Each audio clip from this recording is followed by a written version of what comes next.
Captain Omar Rahal tracked the small boat racing across the placid waters of the narrow strait. It was approaching his California-bound oil tanker from dead ahead, and far too quickly to be a fishing boat. He'd tried to raise them on the radio, but there was no response. It meant only one thing: pirates. Using his binoculars, he could see that the boat was full of men armed with guns, but there was nothing he could do to avoid them. The Dahar was more than 300 meters long, and the strait between Malaysia and the Indonesian island of Sumatra was barely 3 kilometers across at its narrowest point. The ponderous ship would be impossible to turn around, and the speedboat would easily outmaneuver any attempt to ram it. "Increase to full speed," he nevertheless told the executive officer. "We're not going to make the Dahar an easy target." Such high velocity for a ship as big as theirs was risky in these tight confines, even with calm seas. But he couldn't let them hijack his ship without doing something. As the XO ordered full power, Rahal activated the ship-wide intercom. "Now hear this, men. We have hostiles off our bow. They are armed and mean to board us. Initiate emergency lockdowns and go to your action stations. Do not, I repeat, do not attempt to fight them." He didn't want any crew members to die on his watch. The boat passed behind the bow of the Dahar so that Rahal could no longer see it. He went to the port bridge wing so he could watch for it over the side of the ship. It came back into view, and he could now make out 7 men clad in T-shirts and armed with automatic rifles. There had to be an 8th driving, hidden by the roof of the tiny wheelhouse. The boat circled around so it could match the tanker's speed. Rahal spied a man holding an extendable ladder. He called to the XO, "Activate SSAS alarm." The XO flipped open a safety cover and pressed a large red button. The ship security alert system was a silent alarm that contacted the ship's base of operations to inform them that a hijacking was in progress. It ensured that the hijackers would not be warned that help had been summoned. A few seconds later, the bridge phone rang. Rahal picked it up. "This is Captain Rahal on the Dahar." "Captain, this is Operations Headquarters. We are calling to verify that you have an emergency in progress." "Affirmative.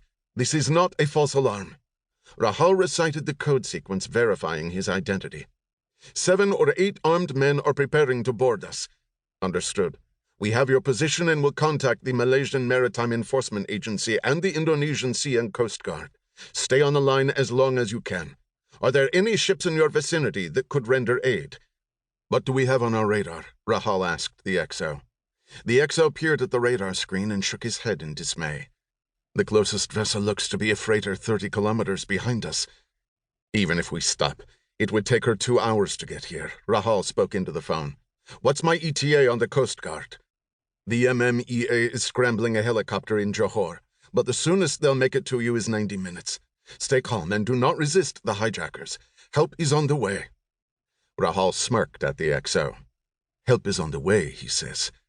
"We're going to need it," the XO replied, pointing down at the deck. The top of the ladder poked above the railing. Rahal dropped the phone and ran out to the bridge wing again. While some of the hijackers had their weapons trained on the railing in case anyone tried to push it away, others began climbing up, several of them carrying large backpacks in addition to their weapons. When 7 of them were on deck, they ran toward the superstructure at the rear of the ship. Rahal got back on the phone. "Headquarters, I have to hang up now. The hostiles are approaching the bridge." "Good luck, Captain." Rahal tried to calm himself for the sake of the rest of the bridge crew, but his insides felt like pudding. He hadn't been this shaken since the Iraqis invaded his native Kuwait when he was a teenager working on a fishing boat. A few moments later, he heard feet pounding up the stairs. "No sudden moves," Rahal said to his men. The door was flung open, and 3 Southeast Asian men burst onto the bridge with their weapons at the ready. "Don't shoot," Rahal said in English with his hands in the air. "We're unarmed." A lean and wiry man with scarred flesh where his left ear should have been stepped forward with a menacing grin. He didn't have the rotted teeth of a drug-using robber. This man was a trained professional. "You are Captain Rahal," the man said in Indonesian accented Arabic. "Yes," Rahal replied in the same language, surprised that the man knew his name. "What do you want?" "I want your ship. Now I have it." "And my crew?" One of the hijackers went to the controls and set the engines to full stop. "If you and your crew behave, You will depart the ship with me, and we will ransom you. If no one pays, then we will kill you." Rahal nodded. "We'll cooperate, and my company will pay your ransom." "That's very good to hear," the scarred hijacker said, "because if you give us any trouble, I'll leave all 15 of you on board, and you can go down with your ship when I blow it up in the strait."